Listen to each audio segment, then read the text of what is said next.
On today's video, I'm going to update you guys on the progress with the rat rod truck, and I've got two questions that I need you guys to help me answer.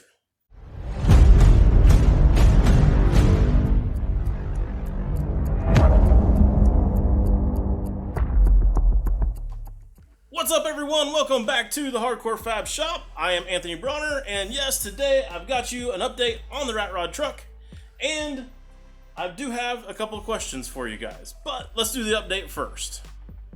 So to start with, I had a couple people ask me, how well does the big block fit underneath this hood? Is it going to be a problem with anything that's underneath the hood? Well, I have an unusual situation here where I only have half the hood, so it's really easy for me to look at it and it's really easy for me to show you. So let me just show you real quick. There is actually a ton of room underneath here for that thing. The distributor and all of that stuff clears really good. Valve covers clear. We could stack some big giant valve covers on there. The only thing that's really going to be a problem is this goofy bracket up here, which doesn't even need to be there. That was probably for a AC hose or something like that. So really, that actually fits quite well. And like I said, kind of a cool angle because we only have half the hood on there, so that's not usually the case. So now on to the suspension, because that's what everybody's been watching and wanting to know more about here lately. I did go ahead and actually cut the whole front of this frame off again and start over from scratch again. I know that just sounds crazy, but let me show you guys the reason why, and then I think it'll make a little bit more sense to you. So one of the first problems that I ran into when I put the hood on there was that this shock was actually sitting up about right here, so I was going to have to actually take a couple, 2 or 3 inches out of the side of the hood, which really wouldn't have been that big of a deal because that's just some sheet metal work. And if that was the only thing, then I probably would have left it. But I also had right in through here, if you look in the last video, a piece of DOM tube going all the way through, and I was going to go ahead and connect my lower link bars for the front axle here off of that piece of DOM, and that was going to triangulate everything out, and that was going to make everything strong and all that. But we've got this fabricated arm up here, and I really kind of felt like it was going to be just kind of lame to have this really cool looking fabricated arm up here and then have just a plain old round bar at the bottom. I kind of just really wasn't feeling the way that was going to go with each other, and I've already got the cross member and everything here that kind of has that same design.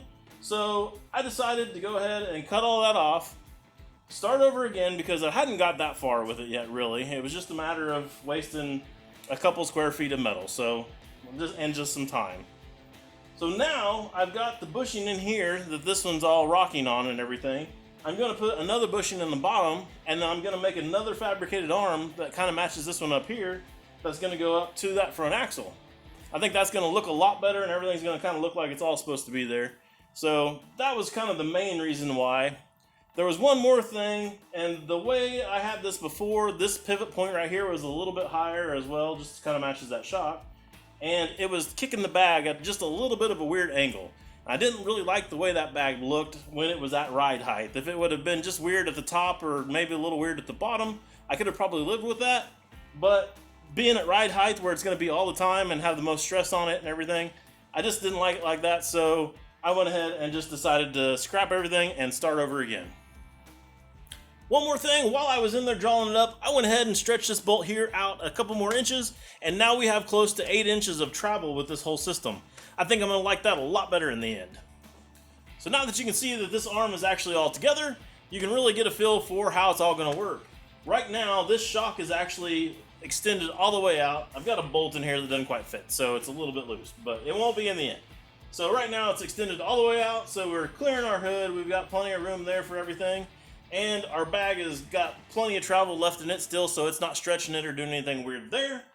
And if we take this bolt out and we push this down, you can now see how the suspension moves through its whole stroke, and that's going to allow the truck to go up and down.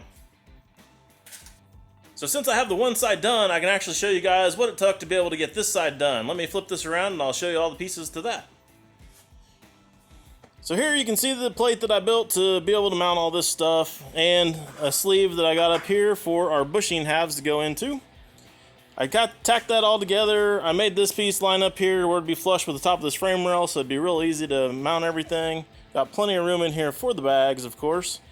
And I capped it off on the ends.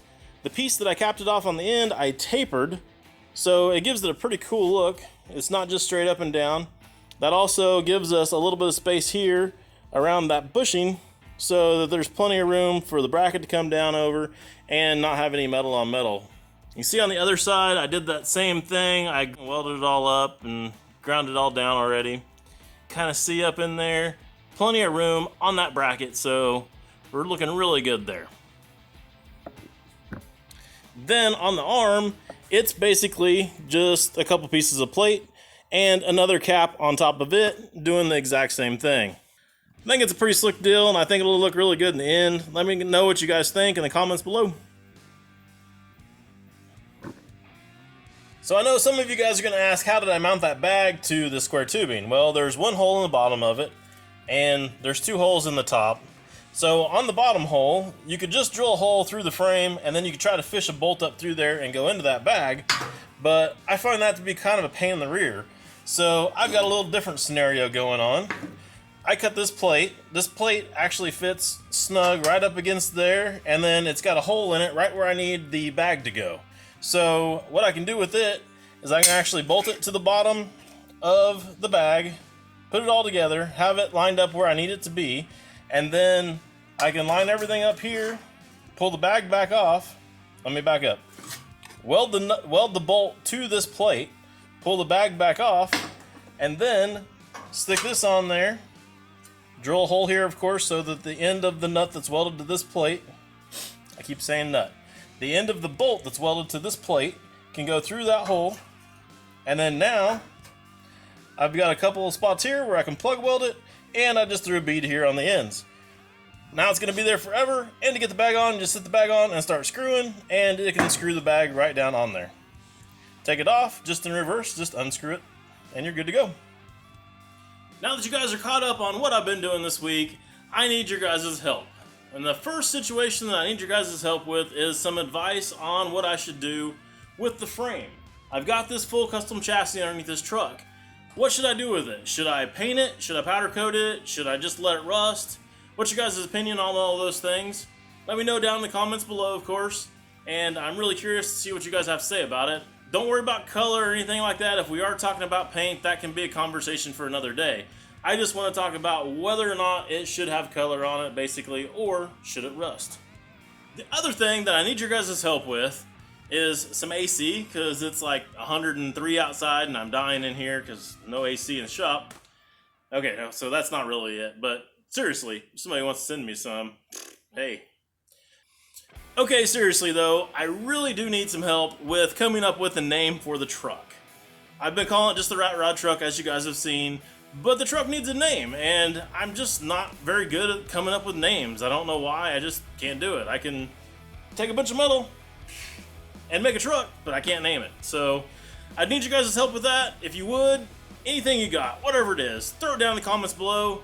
Maybe one of the things that you guys got will be the name for it, and I will totally give whoever thinks of a good name that I like total credit for it. So you'll have that. I wish I could think of something else to send you or whatever, so maybe I will. I don't know. But anyways, I do need the help, and I'd greatly appreciate it if you guys threw out some ideas for me. So I guess that's really all I got for today's video. So I guess check out the truck, think of a name, and I'll talk to you later. Bye.